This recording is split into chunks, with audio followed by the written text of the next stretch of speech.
allow me, I'm not going I'm trying to be brief. Let me just thank Dr. Bahman and Sarah Flanders and Donna Nassour and Eva for their efforts to reflect the reality and what is going on and happening in the Syrian fight against terrorism. And allow me to introduce Dr. Bahman Azad. Dr. Bahman is the organizational secretary of U.S. Peace Council, and he is a member of coordinating committee of Hands Off Syria Coalition. Let me introduce next Sarah Flanders, the co-director of International Action Center and a member of coordinating committee of the Hands Off Coalition. I would like to introduce to you Dr. Donna Nassour, who was a member of the U.S. Peace Council delegation to Syria. She's an attorney and a professor at Berkeley College. Now I turn the floor to our actually main speaker, our guest of honor actually, for our speaking tour in the United States. We have the opportunity to have her present her experiences and her information with the rest of the world actually. Thank you, Eva. Thank you. Thanks very much. I'd like to touch on something that Sarah Flanders mentioned, which is that today in the General Assembly, the representative of my country, Canada, is raising or has raised a resolution which is not about human rights. It's not about the people of Syria. It's a resolution meant to point fingers and to vilify the governments of Syria and Russia. And this resolution relates to a UN Security Council resolution that was vetoed by Russia and China some days ago. That resolution pertained to another useless ceasefire in Syria, which would have no bearing on, bring no good to the people of Syria, and which follows a week of liberation of areas of Aleppo, which now amounts to about 95% of areas of Aleppo that have been occupied for years by terrorist factions. So at this time, when 100,000 civilians in these areas occupied for years by terrorist factions have been liberated, the UN, parties in the UN wanted to impose another ceasefire. And I want to remind people why these ceasefires are indeed pointless. The last ceasefire in September was from the very start negated by 20 main terrorist factions who declared they were not going to participate, and from the very beginning violated the ceasefire over 300 times during the duration of the ceasefire. And not only these terrorist factions, while the Syrians and while the Russians adhered to the tenets of the ceasefire, but the American-led coalition itself violated the ceasefire by targeting Syrian army positions in Deir ez-Zor, killing at least 83 Syrian soldiers in a prolonged attack that lasted nearly 1 hour and which enabled ISIS to overtake that position. So this is one reason why a ceasefire is pointless at this point in time. There is no faith that any of the parties, that the US and Western leaders who have funded these terrorists, there's no faith that they can actually control the terrorists and get them to adhere to a ceasefire. And the people of Aleppo want Aleppo to be completely freed. And I speak having been to Aleppo 4 times, and this is the will of people in Aleppo. So on that note, I'd just like to talk about, briefly, I've been to Syria 6 times since 2014, 2 of which were with international delegations, and 4 times were independently on a visa I applied for, paid for, and waited for. My trips have been self-funded or fundraised, and I've gone at my own risk and been able to travel freely in the country to areas I wish to travel to. I've been many times to Homs, to Malula, to Latakia, Tartus, Siath, Sweda, and again, Aleppo 4 times. And I mention these because I think it's important people realize I have, wherever I've gone, I've spoken in Arabic to the people I'm speaking with. What Donna, what Sarah have said, that the people support their army and government is absolutely true. Whatever you hear in the corporate media is the complete opposite. And on that note, what you hear in the corporate media, and I will name them, BBC, Guardian, New York Times, etc., on Aleppo is also opposite of reality.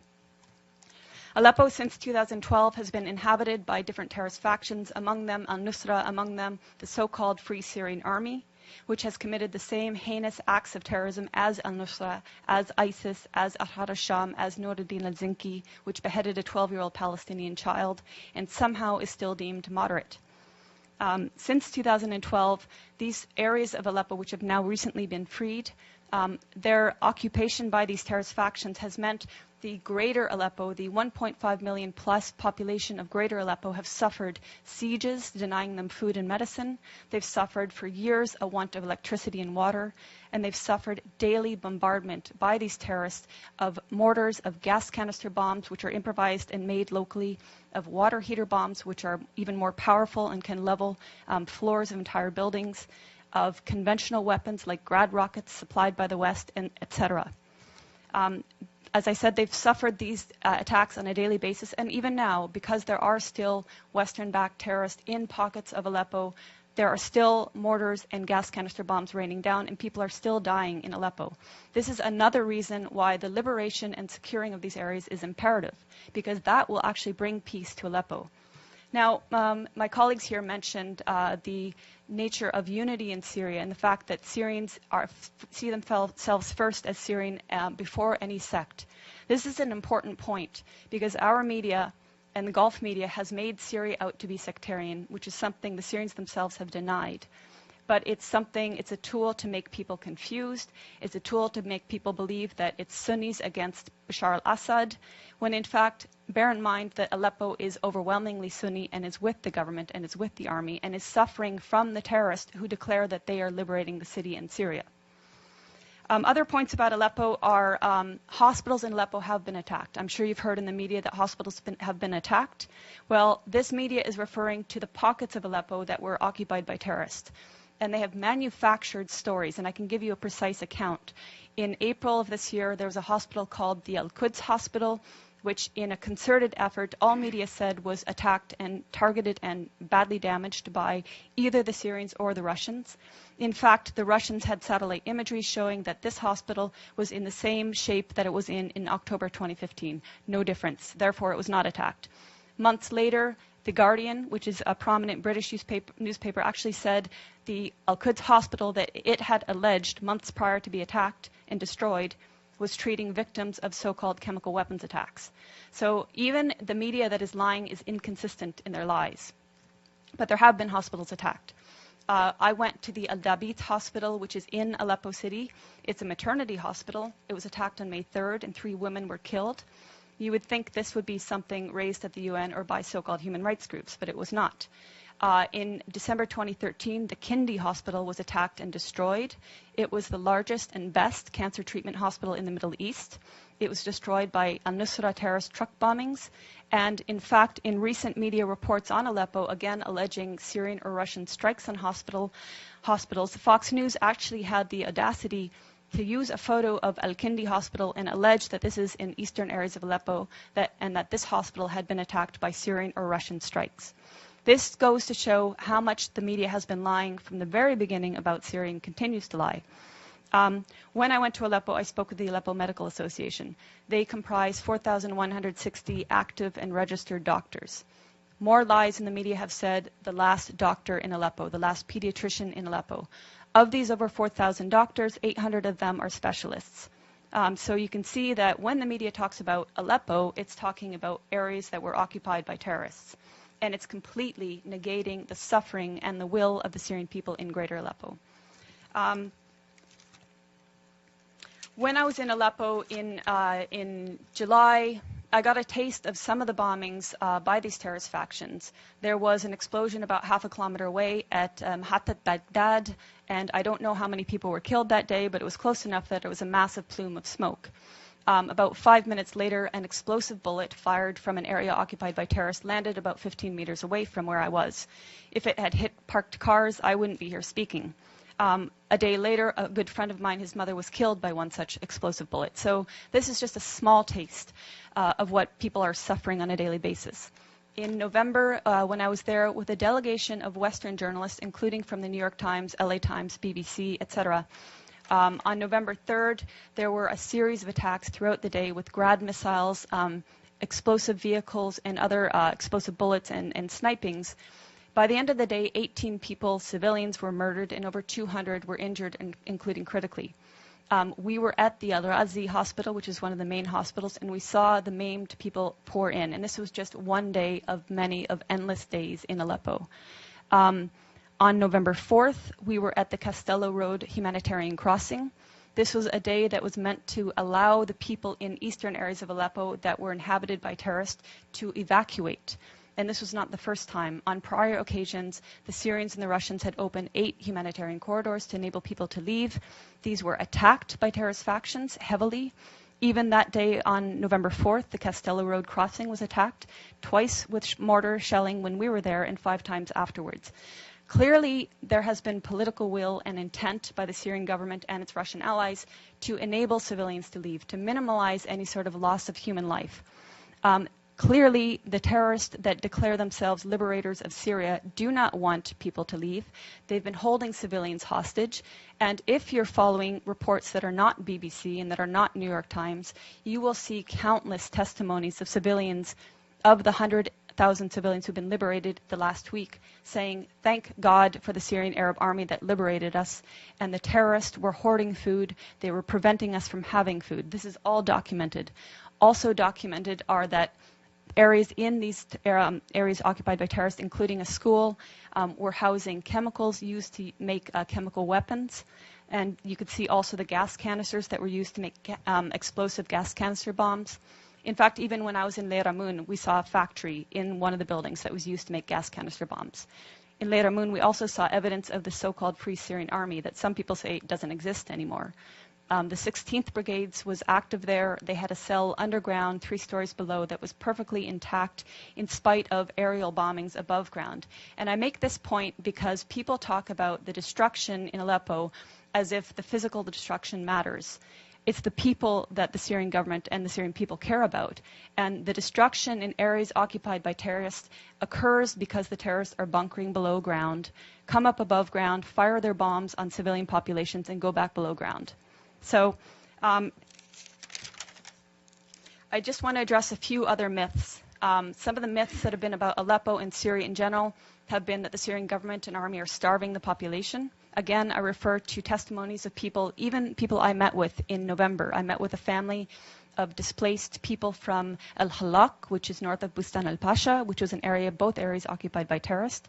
At that time, when I met them on November 10th, he told me that they had fled along with about 40 others on about 20 days prior, and that they had tried twice prior to flee, but they were prevented violently so from doing so by the terrorists that inhabited those areas. This is the case. These are the testimonies coming out of Aleppo now. People saying, we tried to flee, they wouldn't let us, they shot at us. There are also videos showing people who did manage to flee coming under fire and the Syrian army actually protecting them, acting as human shields. So that's to say that what we've been hearing in the corporate media is not depicting an accurate image of what's happening in Aleppo. The corporate media is saying that the Syrian army is attacking people, and until today, the corporate media is maintaining this, even though the exact opposite is true. I would ask you to follow the voices of people in Syria who, like my colleagues here said, they want you to speak the truth. They're tired of lies. They're very well aware of the lies that our media is purporting and that our human rights groups are purporting. They want an end to the violence. They don't want this war to continue. They didn't ask for this war. But as my colleagues stressed, Syria is a sovereign nation. It has the right to fight against terrorism. And we know that 101 of 193 UN member states have sent terrorists to Syria to slaughter and destroy. So Syria is fighting a war against terrorism. It's winning in Aleppo, and hopefully either the terrorists will accept a deal to be transported out of Aleppo, hopefully they will participate in the Musalaha, the reconciliation, will lay down their arms, will take the amnesty offered to them by the government and which has been taken by thousands of former militants. And hopefully, above all, the U.S. will stop supporting terrorism and stop funding terrorism. And hopefully this new bill will take fire, will be supported, and actually it will be impossible to fund an armed mercenaries from FSA, Ahrar al-Sham, Nuruddin al-Zinki, and all the colors in between, because they're all the same terrorists. When you talk about the Syrian people and what the Syrian people want, how can you quantify that? Do you have any independent surveys where you can actually document that? And secondly, you talk about the corporate media, the Western media, the lies, and all of this. Could you explain what you think might be the agenda from us in the Western media? and why we should lie, why the international organizations on the ground should lie, why we shouldn't believe all these absolutely documentable facts that we see from the ground. These hospitals being bombed, these civilians who are talking about the atrocities that they have been experiencing. How can you justify calling all of us liars? Sure. Thank you. I mean, there are certainly honest journalists amongst the very compromised establishment media. Let's start with your second question. So, international organizations on the ground. Tell me which ones are on the ground in eastern Aleppo. Yeah, okay, I'll tell you, there are none. There are none. These organizations are relying on the Syrian Observatory for Human Rights, which is based in Coventry, UK, and which is one man. They're relying on compromised groups like the White Helmets, which, let's talk about the White Helmets. The White Helmets were founded in 2013 by a British ex-military officer. They have been funded to the tune of $100 million by the US, UK, and Europe and other states. They purport to be rescuing civilians in eastern Aleppo and Idlib, yet no one in eastern Aleppo has heard of them. And I say no one, bearing in mind that now 95% of these areas of eastern Aleppo are liberated. The White Helmets purport to be neutral, yet they can be found carrying guns and standing on the dead bodies of Syrian soldiers. And their video footage actually contains children that have been recycled in different reports. So you can find a girl named Aya who turns up in a report in month, say, August, and she turns up in the next month in 2 different locations. So they are not credible. The SOHR is not credible. Unnamed activists are not credible. Once or twice, maybe, but every time, not credible. So your sources on the ground, you don't have them. As for your agenda, not your, but the agenda of some corporate media, it is the agenda of regime change. How can the New York Times, I was reading it this morning, or how can Democracy Now!, which I was reading the other day, maintain until this day that this is a civil war in Syria? How can they maintain until this day that that the protests were unarmed and nonviolent until, say, 2012? That is absolutely not true. How can they maintain that the Syrian government is attacking civilians in Aleppo when every person that's coming out of these areas occupied by terrorists is saying the opposite? So that's with regards to your question on lying Western media. How do I quantify the support of the Syrian people? The elections. In 2014, the Syrian people held elections. The voter turnout was 88%, including people in Lebanon where I was during the elections in Lebanon, which were actually ran for 2 days, extended hours, people walking for kilometers to reach the embassy, including people who flew from their own countries like mine, which has criminally shut the Syrian embassy so that Syrian people have no rights, and including people within Syria who braved a torrent of terrorist mortars and missiles on election day. And yet, voter turnout rate was something like 88%, I believe.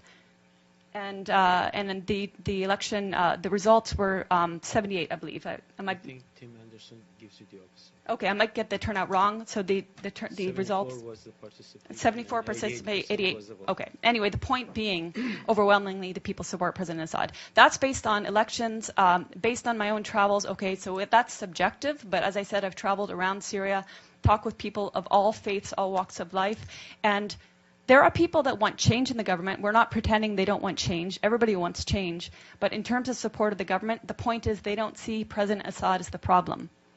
They see the problem as terrorism. They see elements of problems in the system that they have there.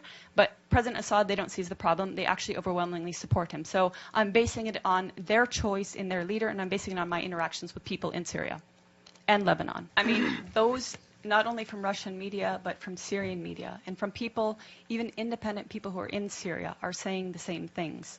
Let's remember that it was thanks to Russian aid, which was welcomed by the Syrian government, that Palmyra was liberated after something like 10 months of occupation. And how was Palmyra occupied? The US-led coalition turned a blind eye as terrorists of ISIS sped through the open desert to attack and overtake Palmyra. When Palmyra was liberated, the Russians went there and were demining. I can speak on just a side note. In other areas that have been either liberated or had the terrorists extracted, for example, the old city of Homs and Malula, I went to both places 2 and 1 months after liberation or extraction of terrorists. And in both cases, before leaving, the terrorists do lay mines in houses, on roads, and locals or in certain areas, especially now in Aleppo, the Russians are participating in demining. You ask why we aren't seeing this. Well, this relates to the other gentleman's question about why the corporate media, some of them, most of them, are telling lies about Syria. It's because this is the agenda. If they had told the truth about Syria from the beginning, we wouldn't be here now. We wouldn't have seen so many people killed. In fact, what the Russian media, which may or may not be state-controlled, depending which media you're looking at, is saying, it shows exactly what the Syrian media is saying, and it shows what independent people in Syria are saying. And I can refer to a young French gentleman who is independent. He's not political. He's humanitarian. He's been living for 9 months in Aleppo, experiencing the hell of terrorist bombings, and asking him, is this true? And asking Syrian colleagues in Aleppo, is this true? Yes, it's true. So unfortunately, very unfortunately, our media and certain human rights groups like Human Rights Watch, which likes to tweet images from Gaza and say it's Aleppo, they're not going to tell the truth about Syria. The corporate media in the U.S. and in the West has a complete bias in their coverage. And let's just to take the example of Yemen, where it will be described about bombing of Saudi Arabia, but it's never mentioned that Saudi Arabia really has no independent air force. Every plane that flies uses U.S. satellite reconnaissance, GPS, is fueled in the air by the U.S. Air Force, uses U.S. military contractors to run the whole operation. Yet it's described as a Saudi war against Yemen. And the same thing is true if we look at any area today in the Middle East, that without understanding who is playing an enormous role in orchestrating and coordinating various players in complete destruction of the existing states and a systematic destruction of the sovereignty, and also plays this role within the United Nations as to how to distort the role of the United Nations, as to be a force to deny independence and sovereignty to independent countries, and to threaten the existence of quite a number of countries. So whether it's in Syria, or Iraq, or Afghanistan, or Libya, and we can see the horror of U.S. orchestrated bombing and destruction, what's called regime change. That's far too polite a word. It's really creating total chaos and pulling down a government and leaving behind a divided ruin, and then taking no credit for it, just leaving it to the blame of contending factions that today are controlling Libya. So this is a future that they want for Syria, and this is what the people of Syria are resisting, and resisting with enormous determination to hold together as a secular, united, giving space to every religion, culture, and grouping within Syria. That's quite an accomplishment, and calling on and gaining assistance from other countries, which Syria, as a sovereign nation, has every right to do. On the other hand, the U.S. and the bombing through the United States and NATO and Saudi Arabia and Israel, who was bombing just yesterday in Syria and has continued to, and Jordan and Turkey and so on, none of this is invited. It is all done in the name of attacking ISIS, and yet there's barely a scratch on ISIS. So there's a complete bias, and it is reflected, of course, in the media, a vilification of Syria, of Syria's very right to exist, and a continuing demand for regime change, which really means tearing apart the existing government. And all of these areas very much connected, and thank you for making that connection. One thing that the media tries to present the Syrian situation as is whether it's a litmus test between those who support President Assad and those who oppose it. As if the whole fight is about President Assad. It's not. If we go back to history from the 1990s when the Soviet Union and socialist camp collapsed, a wing of the leadership of the United States was intent on filling the vacuum and becoming the sole global dominant force in the world. And they came up with a lot of well-established objectives. Among them, I'm sure people are familiar with the project for the new American century and the rebuilding of American defenses for 21st century that was published by them, that became the State Department official policy after Bush came to power, and all people from Project for the New American Century became cabinet members and international leaders of the U.S. policy.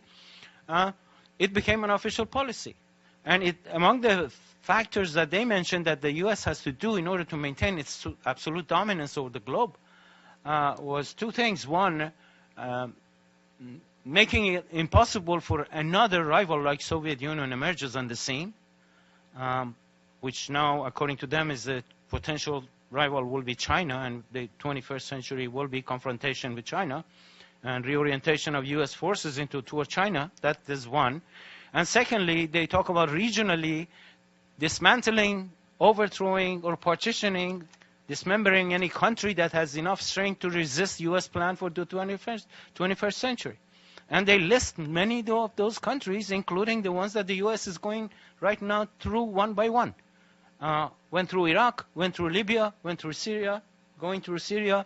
Probably the next target is going to be Iran and Hezbollah, right? All of them are mentioned in that document. And although Obama presidency apparently did not include all those neocons, it is following the same policy, of course with a more internationalist view. Bush was very unilateralist in terms of implementation, so it was United States alone doing this and carrying the lead. Probably Obama wants to do it in a more collective way with NATO. But the objective is still the same, and they're pursuing it. And let us not forget that the precondition for making such a thing happen and implementing this general policy requires total support of the media for demonization of the leaders that they want to bring down. And the media has played that role consistently from the beginning. And that's what they're doing. And what Eva was describing and Donna was describing and others is testimony to this integral role of the media in this imperialistic project that is going on. And there must be an end put to it. And this is what we are trying to do as an international organization that is trying to at least get the hands off Syria for now. But we have to continue on further on. And we are very happy, once again, I would like to repeat that Congresswoman Gabbard has introduced this bill that really puts this on the agenda of ending funding for all terrorist activities that are being supported by the United States. And we call upon the whole world peace movement to really support such a campaign. Eva, you want to add something? On that note? Anything. Well, yeah, I mean, there are some points I didn't address because I did want to leave time for questions. But before, the focus, which is now rightfully so on Aleppo, a lot of the focus over the years has been on refugees. And media hasn't been talking about the internal refugees, which number 6 million. And this whole people are running from President Assad narrative doesn't jive when you consider that. And again, I can give you personal anecdotes of meeting many of these refugees that have fled from Aleppo to Latakia because they were fleeing the terrorists the West has sent to them for freedom and democracy. 6 million internal refugees that are being housed in areas like Latakia, Tartus, Jebele, Damascus, Sweda, refugees coming from all parts of Syria. And this is very important because they've been given housing and their children are still being sent to school. They're being given medical care. And the other point I wanted to touch on, which Donna mentioned, and Sarah mentioned, are the criminal sanctions. Because, the nations that have imposed these sanctions claim it's supposedly against the Syrian government. But it is the Syrian people who are suffering. They're suffering from want of basically everything, but particularly medications and equipment in hospitals. So, for example, in hospitals, vital life equipment and, scanning machinery that need technicians or replacement parts are not getting it. And that means the people are not getting the therapy they need, and in some cases dying as a result. And the sanctions affect the economy, and the economy is devastated by 6 years of war on Syria and by the sanctions, because now exports are impossible to most nations and imports are impossible by most nations. So the sanctions is something that, again, if people really cared, because the whole theme about Syria is we care about the people of Syria. So if you really care about the people of Syria, first of all, report truthfully, and second of all, lift the sanctions. I just want to add something about the sanctions. We know they're not getting medicine. We know that they're not getting equipment. We know that medical treatment is compromised. But sanctions have another devious result. And that is that when businesses close because they can't get the equipment and they can't get the product and they can't sell, people become desperate. And when they become desperate, they're more likely to do desperate things, such as possibly joining the militants because they'll get a paycheck.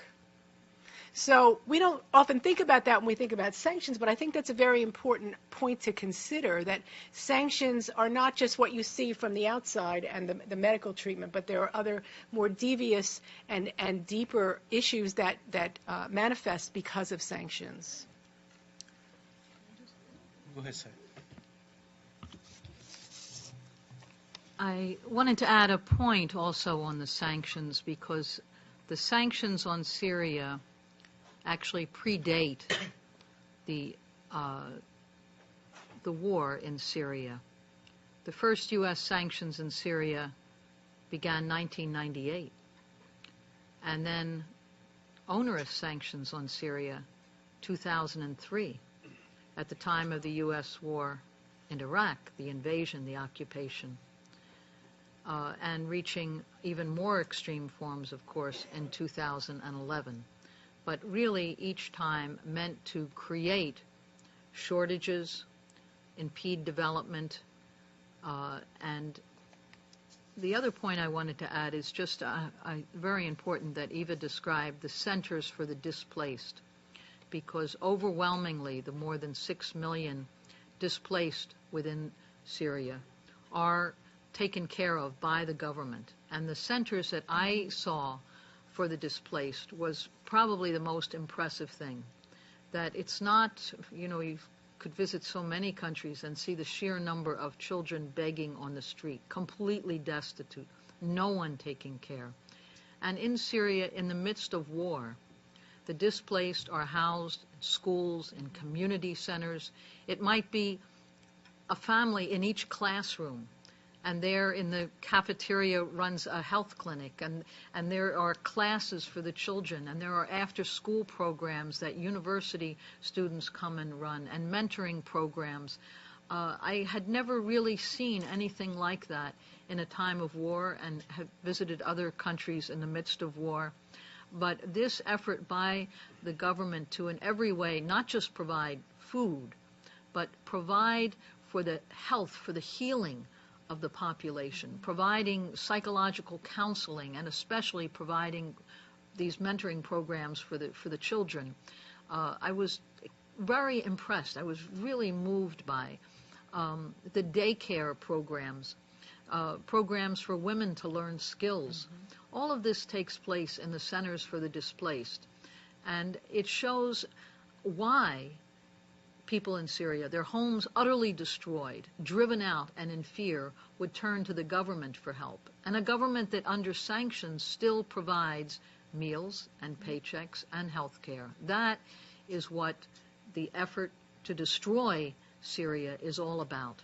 And I think right here, for all of us who are fighting in the U.S. for health care and for jobs and human needs, we need to look at, in the richest country of the world, the inability here and the determination, even under war conditions, to provide this in Syria. I mean, one thing I'd like to note very briefly is that the United Nations repeatedly efforts to silence the Syrian ambassador when he's speaking about the country in question. So that's one thing. You would think that the country in question would be given a priority, but it's not. On many occasions, Ambassador Al-Jafari has been silenced by having his video feed cut or his microphone cut. That's one aspect of it. Yeah, the resolutions. I mean, the resolutions that get ignored. Now, Representative Gabbard has introduced this resolution. There's so many resolutions before that make it prohibited to send weapons to terrorists in Syria, and they've all been ignored. 2253 is one of them. There are many before that. So, yeah, the fact that the UN these resolutions can be passed but totally ignored, that's another aspect.